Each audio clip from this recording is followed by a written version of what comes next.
मेरा पिछले 4 साल का 20 डेज प्लेज का एक्सपीरियंस और पिछले 13 साल का ओवरऑल टीचिंग एक्सपीरियंस, जहां पे मैंने being a head of department young age में लेकर एक बेसिक टीचर की तरह सब कुछ करके देख लिया। मैंने अपना ये एक्सपीरियंस इन 3 स्टूडेंट्स पे लगाया सो दैट मैं तुम्हारा टाइम बचा सकूं और तुम्हें ये पूरी बुक्स जो है वो पढ़नी ना पड़े, बोरिंग ना लगे और कुछ इंटरेस्टिंग भी हो जाए। मैंने कुछ नहीं किया, एक बीएसटी की मीम बुक डेवलप की।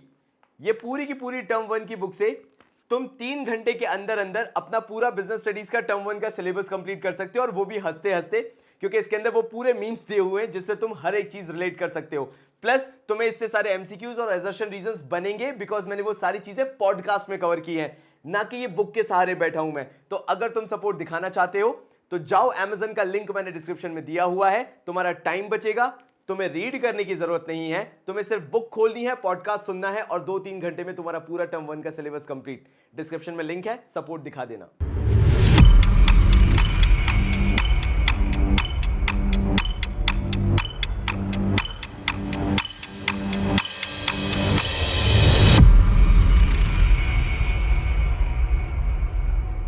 नमस्कार मेरे भाइयों, आज मैं वो पढ़ाने जा रहा हूं जो कि मैं बिल्कुल खुद से नहीं कर पाता हूं, दैट मीन्स ऑर्गेनाइजिंग। आज मैं तुम्हें बहुत सारी चीजें हाईलाइट करके बताने वाला हूं। पता नहीं क्यों ऐसी इच्छा हो गई, या इन लोगों ने बोला था इसलिए मेरे को करना पड़ेगा। ऑर्गेनाइजिंग के अंदर ज्यादा कुछ अगेन याद नहीं रखना है। We will again stick to words that matter, because हमें याद रखना है एमसीक्यू में गलत ना याद मतलब टिक लगा दें, एजर्शन रीजन गलत ना कर दें, और साथ साथ में केस स्टडीज को प्रॉपरली सॉल्व कर सकें। और उसके लिए तुम्हें फिगर आउट करना जरूरी है क्या पूछा जाएगा और क्या नहीं। तो बिना किसी देरी के शुरू करते हैं।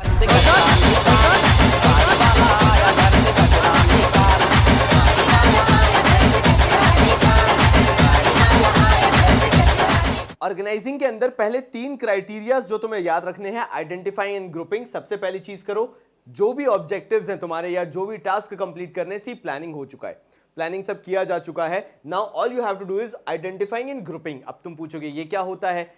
आइडेंटिफाई करो सिमिलर काइंड ऑफ टास्क जो तुम्हें लगते हैं सेम तरह के हैं, वर्क टू बी परफॉर्म मैंने यहां पे लिख रखा है, कृपया करके ध्यान रखना। जो भी तुम्हें काम करना है उसको आइडेंटिफाई करो और जो सिमिलर नेचर का लगे ना उसे एक कैटेगरी में डालना चालू कर दो, जिसको नाम दिया जाता है डिपार्टमेंटलाइजेशन। अब होगा क्या?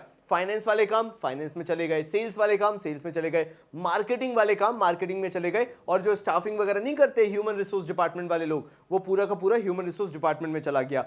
जैसे ही ये कर लिया, डिफाइनिंग एंड डेलीगेटिंग। अब ये क्या होता है? देखो इसमें क्या होगा, जितने भी एम्प्लॉइज काम कर रहे हैं ऑर्गेनाइजेशन के अंदर, उनके रोल डिफाइन कर दिए जाएंगे, उनके जॉब्स डिफाइन कर दिए जाएंगे। हाँ ठीक है, सबका यहां पे अपन ने अरेंजमेंट कर दिया सबके काम देखकर, लेकिन उसके बाद उस काम में उनको रोल दिया जाएगा। रोल का मतलब रिस्पॉन्सिबिलिटी दी जाएगी that you have to perform this task. अच्छा चार्टर्ड अकाउंटेंट हो, ऑडिट का काम तुम्हारा ही है। अच्छा एमबीए करे हुए हो, तुम्हें कछु नहीं करना। मतलब इस तरह से रिस्पॉन्सिबिलिटी दी जाती है, साथ साथ में अथॉरिटी। देखो यार, कोई भी काम बिना अथॉरिटी के नहीं हो सकता।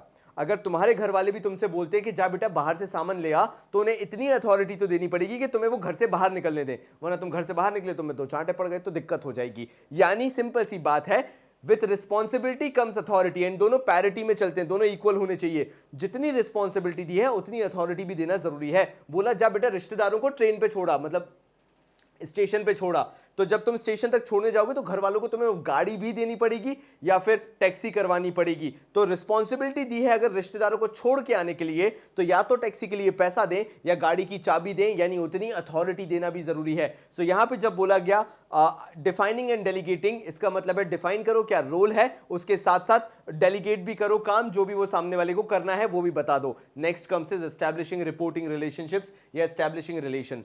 आप अगर सुपीरियर हो तो आपके अंडर सबऑर्डिनेट्स काम करेंगे, अगर आप सबऑर्डिनेट हो तो आपका कोई ना कोई सुपीरियर होना चाहिए। ये जो रिलेशनशिप है ये एस्टैब्लिश करना बहुत जरूरी होता है, ताकि जो भी लोग काम कर रहे हैं आखिर वो रिस्पॉन्सिबल रहे कि वो किसको रिपोर्ट करने वाले हैं। चलो यार, ऑर्गेनाइजिंग प्रोसेस के बारे में बात करते हैं। सबसे पहले आता है डिवीजन ऑफ वर्क।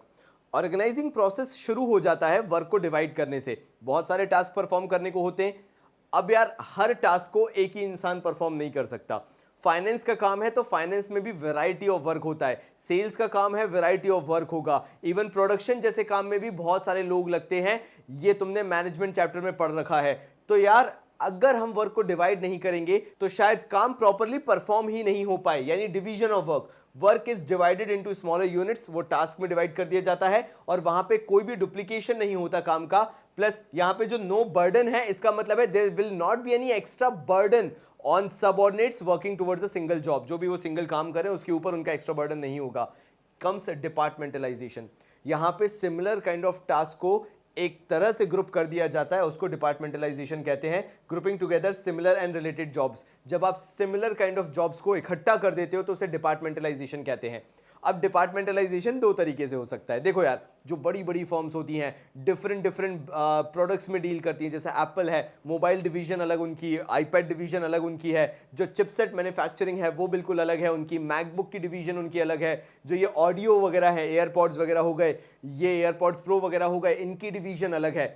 तो ये सारे on the basis of product line Apple के डिवीजंस अलग अलग हैं, और उन्हीं प्रोडक्ट लाइन के अंदर फाइनेंस डिपार्टमेंट भी है, सेल्स डिपार्टमेंट भी है, प्रोडक्शन डिपार्टमेंट भी है, मार्केटिंग डिपार्टमेंट भी है। यानी ये सारे प्रोडक्ट्स की खुद की अलग अलग डिपार्टमेंटलाइजेशन है।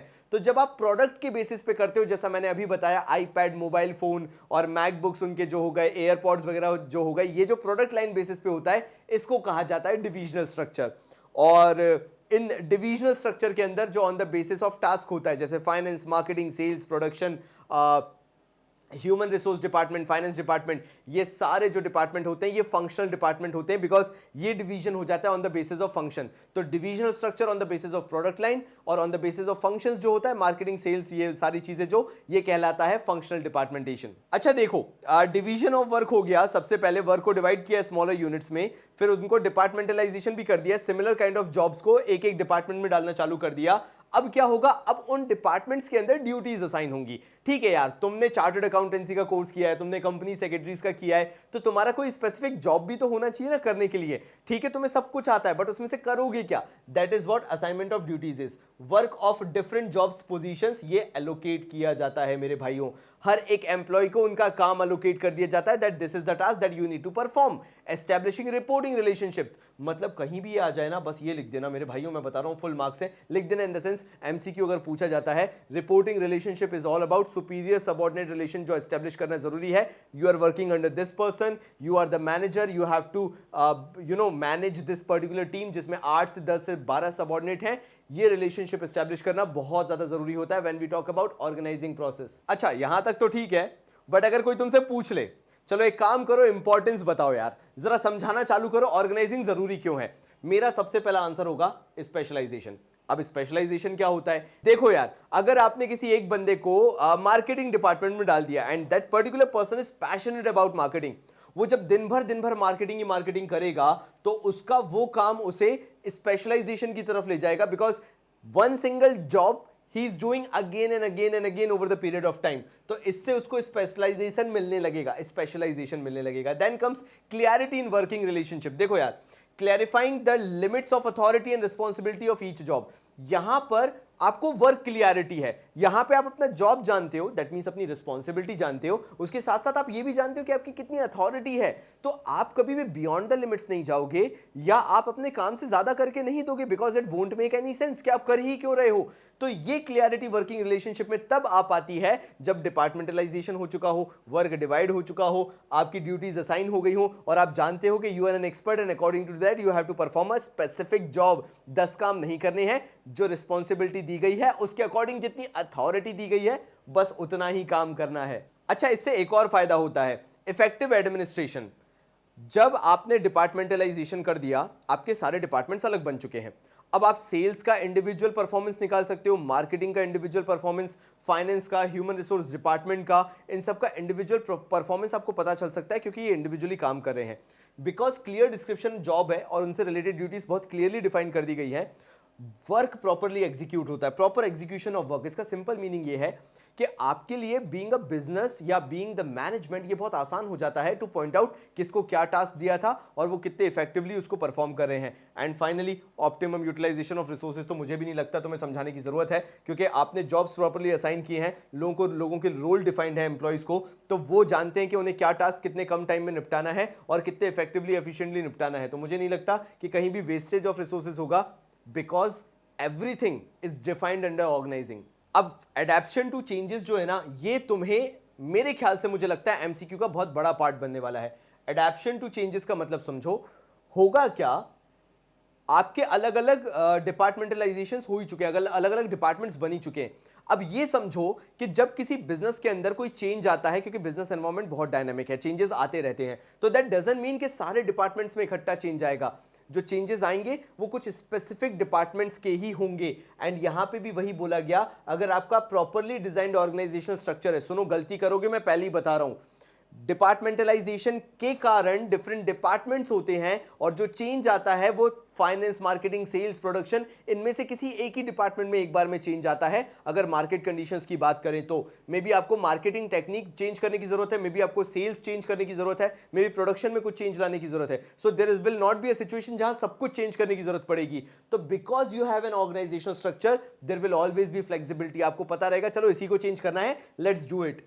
फैसिलिटेट्स एडजस्टमेंट्स, ये एडजस्टमेंट्स बहुत आसानी से हो पाएंगे, again because of the same reason, because आपको पता है which department needs the change. ऐसा नहीं है कि पूरा ओवरहॉल करना पड़ेगा, अगर वो करना पड़ता तो सिचुएशन वर्स्ट हो जाती, लेकिन यहां पे because specifically you know which department needs the change, वहां पे कंपैरेटिवली काफी आसानी हो जाती है। अच्छा, एक और चीज, ये देख रहे हो गुड ऑर्गेनाइजेशन मैंने लिख रखा है। एक अच्छी ऑर्गेनाइजेशन जो होती है वो स्पेशलाइजेशंस को प्रमोट करती है। डेवलपमेंट ऑफ पर्सनल, इसका सिंपल मतलब ये है कि ऑर्गेनाइजेशन में जो भी बंदा काम कर रहा है वो बंदा ग्रो ही होगा अगर स्पेशलाइजेशन की तरफ ऑर्गेनाइजेशन बढ़ रही है तो। क्योंकि देखो स्पेशलाइजेशन आता कैसे है, आपको इनिशिएटिव लेने के लिए बोला जाएगा, आपको रिलेटिव थिंकिंग के लिए बोला जाएगा, यानी एक तरीके से bring on the change, bring on the new vibe. आप कैसे डिफरेंटली सोचते हो, कैसे यूनिकली सोचते हो, ये सब आपको करने दिया जाएगा, बिकॉज आपको आपका जॉब असाइन कर दिया गया है and you are the best person to know कि चीजें कैसे की जाती हैं। एंड उसके कारण आपका भी डेवलपमेंट होगा एज एन इंडिविजुअल, ऑर्गेनाइजेशन भी डेवलप करेगी। And finally expansion and growth, जो कि मैंने देखा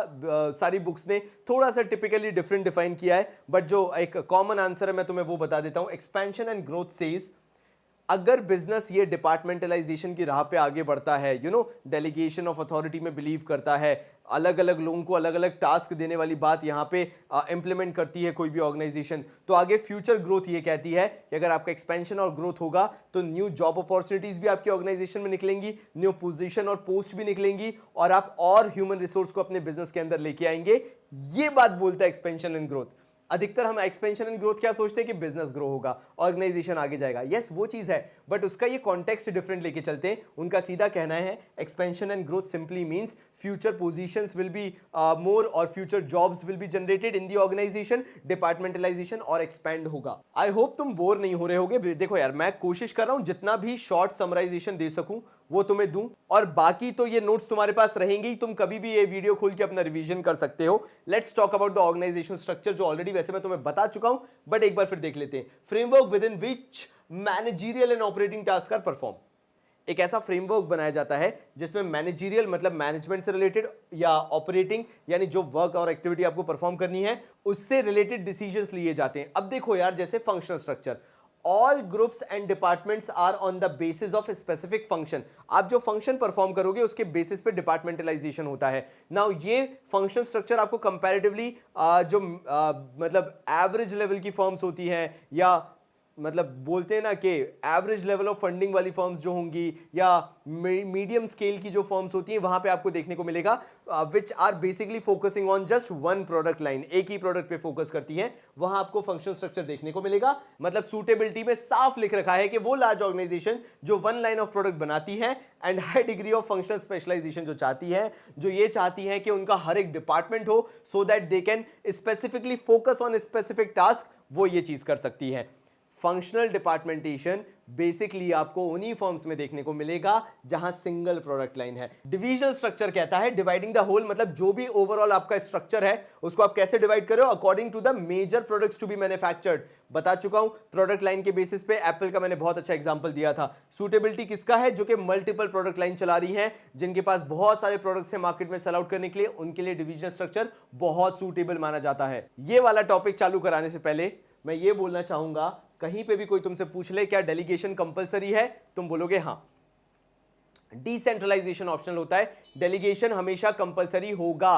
रीजन बता देता हूं, ऐसा कभी नहीं हो सकता कि तुम्हारे पापा ने तुमसे कोई भी काम करने को नहीं कहा होगा, ऐसा कभी नहीं हो सकता कि तुम्हारी मम्मी ने तुमसे कोई काम करने को नहीं बोला होगा, या छोटे भाई बहन ने या बड़े भाई बहन ने तुमसे काम करने को नहीं बोला होगा। डेलीगेशन एक ऐसी बोलते ना एक छोटी सी चीज है जो आपको हर जगह देखने को मिलेगी। ऐसा नहीं हो सकता कि आपको कहीं डेलीगेशन ना दिखे। एक छोटे से पप्पू किराना स्टोर पे भी डेलीगेशन है यार। कैसे? क्योंकि अगर एक बंदा ही बैठ के काम कर रहा है, सेठ जी है, तो उनका एक छोटा सा लड़का होगा जिसको नाम दे रखा होगा उन्होंने छोटू, और उससे वो सारा काम कराते होंगे। So delegation can be seen everywhere, and तभी डेलीगेशन को कंपलसरी बोला जाता है। So what is delegation? Granting of authority to subordinate to operate within the prescribed limit. Hindi अनुवाद करना चालू करूं?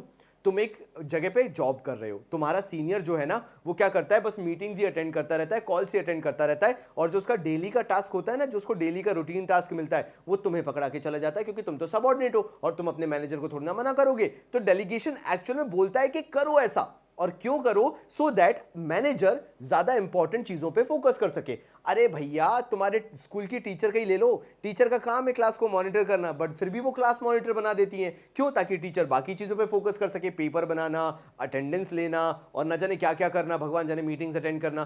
तो डेलीगेशन ऑफ अथॉरिटी बोलता है कि अथॉरिटी दे दी जाए, जैसे तुम्हें क्लास मॉनिटर जैसे अथॉरिटी दे दी जाती है, जैसे तुम अगर सबऑर्डिनेट हो तो तुम्हें थोड़ी सी अथॉरिटी दे दी जाती है, साथ में रिस्पॉन्सिबिलिटी भी दी जाती है कि ध्यान रखो, चीजें अकॉर्डिंगली करो, कोशिश करो कि जो तुम्हें काम दिया गया वो तुम परफॉर्म करो, भले ही वो तुम्हारा काम नहीं था। डेलीगेशन क्यों है? बिकॉज मैनेजर बाकी इंपॉर्टेंट काम में बिजी है। तो भाई शुरुआत करते हैं अथॉरिटी, रिस्पॉन्सिबिलिटी और अकाउंटेबिलिटी के साथ जो एलिमेंट्स होते हैं। देखो यार, अथॉरिटी मिलेगी तुम्हें अगर तुम सबऑर्डिनेट हो, मैनेजर को कोई इंपॉर्टेंट काम करने जाना है, वो अपना काम तुम्हें देगा, रिस्पॉन्सिबिलिटी देगा, लेकिन साथ में उतनी अथॉरिटी भी देगा। तुम्हारे को इतनी अथॉरिटी होगी कि तुम वो छोटे मोटे डिसीजंस ले सको। अगेन ये चीज प्लीज प्लीज प्लीज ये हाईलाइट कर लेना कि प्रिस्क्राइब्ड लिमिट के अंदर, आज से तू चैंपियन, ऐसा नहीं होगा। प्रिस्क्राइब्ड लिमिट के अंदर तुम्हें वो अथॉरिटी दी जाएगी, साथ साथ में रिस्पॉन्सिबिलिटी भी होगी कि तुम्हें वो टास्क कंप्लीट करना है। Obligation to properly perform the assign duty, तुम वो proper duty, properly assign duty जो भी तुम्हें दी गई है टाइमली कंप्लीट करो, वो भी तुम्हारी रिस्पॉन्सिबिलिटी है। बट आती है बात अकाउंटेबिलिटी की।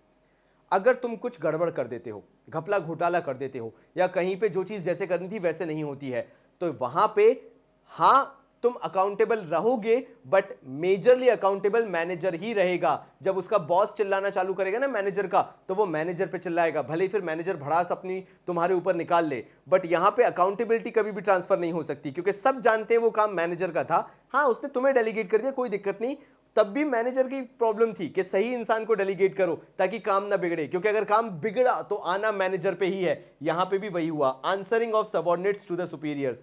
सीधी बात ये है, when it comes to accountability, answerability of subordinates to the superior, हाँ सबऑर्डिनेट किसी हद तक रहेगा अकाउंटेबल, बट अल्टीमेट अकाउंटेबिलिटी किस पे आएगी? काम की मैनेजर पे। अब आ जाते हैं भैया इंपॉर्टेंस पे कि आखिर ये डेलीगेशन क्यों इंपॉर्टेंट है। मैं ऑलरेडी तुम्हें बता चुका हूं। पहला, रिडक्शन ऑफ एग्जीक्यूटिव्स वर्कलोड, जो भी मैनेजर एक्स्ट्रा वर्कलोड लेके चल रहा है उसका वर्कलोड थोड़ा सा कम हो जाए और वो काम सबऑर्डिनेट्स कर दे, यानी तुम लोग कर दो अगर तुम सबऑर्डिनेट हो तो। एम्प्लॉइज डेवलपमेंट, अच्छा भैया मैनेजरियल लेवल का काम करोगे तो तुम डेवलप नहीं होगे क्या? तुम्हारे लिए तो अपॉर्चुनिटी जैसा है कि तुम मैनेजर लेवल का काम सीख रहे हो, तो कभी पोस्ट खाली होती है तो हड़प लेना, तुम्हारी पोस्ट है भाई फिर तो वो। Then comes quick and better decisions are possible, क्योंकि देखो क्या होता है, काम कोई अटक नहीं रहा है, तो यहां पे ये रैपिड प्रोसेस बन गया और एक सिस्टमैटिक प्रोसेस बन गया जहां पे सारा काम होते चल रहा है। मैनेजर इंपॉर्टेंट टास्क परफॉर्म कर रहा है, तुम बीइंग अ सबऑर्डिनेट उसके जो भी बाकी के regular day to day working वाले टास्क हैं वो परफॉर्म कर रहे हो, तो यहां पे जो डिसीजंस हैं या वर्क कंप्लीशन है वो बहुत जल्दी जल्दी किया जा सकता है। Then high morale of subordinate, एक एक्ट एज अ मोटिवेटर बोल सकते हैं कि कहीं ना कहीं जो सबऑर्डिनेट्स है वो मोटिवेट होना चालू हो जाते हैं कि चलो यार finally I can feel that power के मैनेजर बनने पे कैसा लगता है, क्या लगता है, तो more power to the subordinates. Subordinates को वो पावर फील होती है कि यार वाकई में यार एज अ मैनेजर क्या काम किया जाता है। तुम एक तो ट्रेन हो गए, ऊपर से तुम मोटिवेट अलग हो गए। And finally better coordination. Now let me discuss the coordination thing. Coordination का मतलब क्या होता है? सी, अगर मार्केटिंग डिपार्टमेंट है और फाइनेंस डिपार्टमेंट है, कोऑर्डिनेशन का मतलब इनके बीच की अंडरस्टैंडिंग ऐसी है कि फाइनेंस कोशिश करता है मार्केटिंग को मैक्सिमम बजट देने का, मार्केटिंग ये समझता है कि जितना भी बजट मिलेगा उसी में 100% रिजल्ट निकालना है, and that is work tuning and coordination is. दोनों अलग अलग डिपार्टमेंट्स हैं, दोनों अपना अपना काम कर रहे हैं, एक दूसरे की वैल्यू को समझते हैं और कोऑर्डिनेट करके काम करते हैं। अगर मार्केटिंग डिपार्टमेंट को थोड़ा कम भी बजट मिलता है तो मार्केटिंग डिपार्टमेंट अंडरस्टैंड कि फाइनेंस ने पूरी कोशिश की होगी लेकिन शायद नहीं दे पाए। That is what coordination is. Properly systematically working in synchronization, harmony में काम करना, दैट इज कोऑर्डिनेशन। फिर कोऑपरेशन क्या होता है? जैसे मार्केटिंग बेचारा हाथ फैलाते हुए चले जाए, सर प्लीज थोड़ा ज्यादा दे दो, सर प्लीज इस बार कर दो, सर ज्यादा कर दो। ये जब आप एक्स्ट्रा हेल्प मांगना चालू करते हो, एक्स्ट्रा सपोर्ट मांगना चालू करते हो तब आप उसको कोऑपरेशन नाम देते हो, वरना जो आप हार्मनी में ऑन अ रेगुलर बेसिस काम करते हो ना without asking for favours, that is basic coordination. अब यार डिसेंट्रलाइजेशन क्या होता है, मतलब अपन बिल्कुल एंड पे आ चुके हैं, तो let's discuss about the decentralization thing. Decentralization simple ये कहता है, पहली चीज तो ये ऑप्शनल है, ठीक है, अगर आप बहुत ही स्मॉल स्केल फर्म हो, आपको लगता है आप ही सारे काम कर लोगे तो यू कैन डू इट, ज्यादा से ज्यादा डेलीगेशन कर दो, 3-4 लोगों में काम बांट दो, मेरा काम है तू कर ले यार भाई।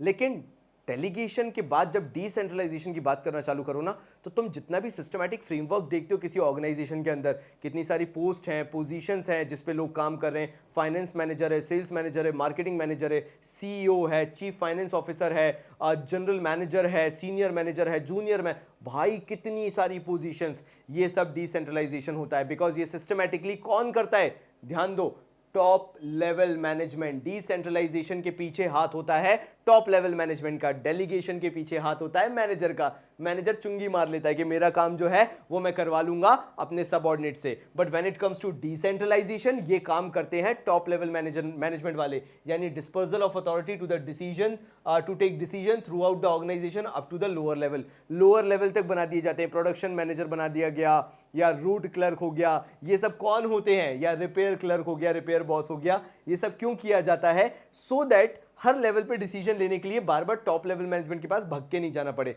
सेंट्रलाइजेशन में वही हो जाता है, एक ही बंदा है जो सब काम करेगा, which is not possible in bigger firms. हाँ, आपका एक किराने की दुकान है, सब्जी का ठेला है, तो चल जाएगा, बट बड़ी बड़ी फर्म्स में ये चीज काम नहीं करेगी। चलो यार, फाइनली इंपॉर्टेंस की बात करूं, मैंने इसमें जितना लिख रखा है इसके बाहर से कुछ नहीं आना है, तो इसको जल्दी जल्दी डिस्कस करते हैं और इंपॉर्टेंस को खत्म करते हैं, लाइक ज्यादा टाइम नहीं है अपने पास। Develops initiative among the subordinates. अगर डिसेंट्रलाइजेशन है तो होगा क्या फायदा, क्योंकि हमने ये कॉन्फिडेंस दिखाया you are the manager from now on, तुम मैनेजर हो आज से, तो होगा क्या, जो सबऑर्डिनेट्स हैं उनमें इनिशिएटिव लेने की भावना आ जाएगी। क्या, मुझे भी काम करके ऊपर पोजीशन पे पहुंचना है, मुझे भी ये काम करके एक सीनियर मोस्ट पोजीशन पे पहुंचना है। Promotes confidence as subordinates are giving freedom to take their own decisions, क्योंकि तुम सबऑर्डिनेट को डिसीजन लेने की फ्रीडम दे चुके हो, आप इस पोजीशन पे हो, take your own decisions, manage your own work, and if you are doing everything fine you will be promoted. ये डिसेंट्रलाइजेशन में बहुत बड़ा फायदा है। अगर आप काम करते हो, अगर आपका कॉन्फिडेंस बिल्डअप होता है, तो आपके उस काम को सराहा जाता है, पहचाना जाता है। Then comes quick and better decisions. देखो यार, अगर हर चीज हम बॉस पे छोड़ देंगे कि बॉस आपको ही करना है, बॉस जो है वो तो आपको ही कर, बॉस आप ही को टॉयलेट साफ करना, नहीं, बॉस नहीं करेगा। तो क्विक डिसीजन मेकिंग का मतलब होता है because you have systematically disperse the authority and responsibility. सबको अपना काम पता है, सबको अपनी पोजीशंस पता है, जो भी काम होना है उसके लिए डिसीजंस बहुत क्विकली आएंगे because you have a team for that. तो यहां पे बोल देंगे burden of managerial decisions gate divided among various person, सबके बीच में डिस्ट्रीब्यूट हो जाता है। ऐसा नहीं कि सिर्फ एक ही बंदे को सारे काम करना है। Relieves the top level executives from excess workload. अब यार टॉप लेवल मैनेजमेंट बैठ के सब्जी भाजी नहीं छीलेगा, उनका ये काम नहीं है। If they are running a restaurant chain, उनका काम क्या है, और चेन्स को ओपन करना, अपने बिजनेस को एक्सपैंड और ग्रो करना। तो वहां पर टॉप लेवल मैनेजमेंट रिलीव हो जाता है बिकॉज डेली मैनेजरियल वर्क जो होते हैं वो सबऑर्डिनेट्स कर ही देते हैं, जो भी काम कर रहे हैं बिजनेस के अंदर। Then comes managerial development. क्या होता है, बिजनेस की रिक्वायरमेंट के हिसाब से पता चलता जाता है कि हमें कितनी और पोजीशंस की जरूरत है, पोस्ट की जरूरत है एक बिजनेस ऑर्गेनाइजेशन के अंदर। Authority to subordinate to take decisions regarding their work. Managerial development ये कहता है, अगर आपने अथॉरिटी देके रखी है, रिस्पॉन्सिबिलिटी देके रखी है मैनेजरियल लेवल के लोगों को, सबऑर्डिनेट्स को, तो वहां पर उनका भी डेवलपमेंट हो रहा है because they are becoming the part of the organization. यार तुम भी हो, तुम मॉनिटर का काम कर करके बहुत रिस्पॉन्सिबल बन जाते हो, तुम डिसिप्लिन हेड बन के या कम्युनिटी हेड बन के एक अलग ही रिस्पॉन्सिबिलिटी फील करने लगते हो। अरे तुम झांकी का चंदा ही क्यों ना इकट्ठा कर लो, तुम्हें कितना अलग ही रिस्पॉन्सिबिलिटी वाला फील आने लगता है। That is what I am talking about, कि तुम्हारे अंदर एक अलग ही कॉन्फिडेंस बिल्डअप हो जाता है एंड तुम स्पेसिफिक पोजीशंस के लिए तैयार हो जाते हो, जॉब्स के लिए तैयार हो जाते हो कि फ्यूचर में यू कैन एक्चुअली, जिसको बोलते हैं, क्या बोलेंगे उसको, manage higher task in the organization and better control. Last part अगर इसका मैं बोलूं तो कंट्रोलिंग बहुत मतलब ये बोलूं कि बहुत इजी हो जाती है बिकॉज डिपार्टमेंटलाइजेशन हो ही चुका है। डिसेंट्रलाइजेशन में पोजीशंस या पोस्ट पता ही है कौन किस पे काम कर रहा है, तो अगर कुछ गलत जाता है तो it is easy to figure out कि वो गलती कहां हो रही है। It makes it possible to evaluate performance of each levels, मतलब हर लेवल पे परफॉर्मेंस इवेल्युएट कर लो और पता कर लो कि गड़बड़ी कहां है। फाइनली जिसका मुझे इंतजार था मैं वो डिस्कस कर सकता हूं कि डेलीगेशन और डिसेंट्रलाइजेशन में फिर डिफरेंस क्या आता है। देखो यार, डेलीगेशन बहुत ही नैरो लेवल पे नैरो लेवल पे क्यों होता है, बिकॉज मैनेजर है, अपना काम उसने एम्प्लॉयज को दे दिया, सबऑर्डिनेट्स को दे दिया कि कर लो, लाइक ठीक है चलता है। तो वो हो जाता है डेलीगेशन। डेलीगेशन मैंने तुम्हें बताया कंपलसरी एक्ट है, बिकॉज आप पूरे काम नहीं कर सकते, कभी ऐसा होगा कि आपको अपना काम किसी ना किसी को देना पड़ेगा। डेलीगेशन एक ऑप्शनल पॉलिसी है, करना चाहो तो ठीक है, नहीं करना चाहो तो ठीक है। Freedom, less freedom to take decisions due to more control by the superior. हाँ, ये चीज है कि डेलीगेशन में मैंने बोला था ना, नैरो कंसेप्ट है, आपके पास इतनी फ्रीडम नहीं रहेगी, आपको लिमिटेड फ्रीडम दी जाएगी, उतने में ही आपको ऑपरेट करना है according to the responsibility. When it comes to decentralization, जो आपकी पोजीशन आपको दी गई है, पोस्ट दी गई है, उसके हिसाब से आपके पास कंपैरेटिवली फ्रीडम ज्यादा है। More freedom of action due to less control of top level, आप में इंटरफेयर नहीं करेगा जब तक आप काम अच्छे से कर रहे हो। Then status, focus on sharing task and authority. इसमें क्या होगा, टास्क शेयर कर लिया, थोड़ी सी अथॉरिटी शेयर कर ली, भाई प्लीज मेरा काम निपटा देना बस। यहां पे रिजल्ट ऑफ पॉलिसी डिसीजंस, ये क्या है, यहां पे ये पॉलिसी डिसीजन लिया गया है, बिजनेस में पॉलिसी बनी, मैनेजरियल पोस्ट होगी, वहां पे आपको काम मिल रहा है, तो ये चीज भी ध्यान रख लेना। मैंने क्या बोला, इसका स्कोप होता है नैरो, इसका स्कोप होता है वाइड, वो मैं बता चुका हूं। यहां पे क्या होता है, मैनेजर का बर्डन रिड्यूस हो जाता है बिकॉज वो सबऑर्डिनेट को काम दे देता है, और यहां पे टॉप लेवल का हो जाता है वैसे, to increase the role and autonomy of lower level management. मतलब सीधी बात ये है, जो मिडिल लेवल और लोअर लेवल है उनका काम कंपैरेटिवली बढ़ाया जा रहा है, उनको पार्टिसिपेट करवाया जा रहा है, क्योंकि top level management planning building में इन सब में लगा हुआ है। सो अगेन ये चैप्टर भी ओवर, तुम्हें लग रहा होगा बड़ा जल्दी मैंने निपटा दिया, तो 20 डेज प्लेज का एसेंस यही है कि जब भी तुम ये चैप्टर मेरे साथ लेके बैठो तो इतनी जल्दी हो जाए कि तुम्हें खुद को यकीन नहीं हो कि ये कैसे हो गया। बिलीव मी, इसमें घंटों की मेहनत लगती है, ये नोट्स एक दिन में बन के तैयार नहीं हुए, ये वीडियो एक दिन में बन के तैयार नहीं हुआ। तो मेक श्योर तुम सपोर्ट ऐसे ही करते रहो एंड 20 डेज प्लेज देखते रहो, एंड मेक श्योर जब ये पूरा 20 डेज प्लेज तुम्हारा खत्म हो जाए तो लास्ट में एक बार गेस्ट पेपर्स करना बिल्कुल भी मत भूलना। तो तब तक के लिए बहुत सारा प्यार और धन्यवाद।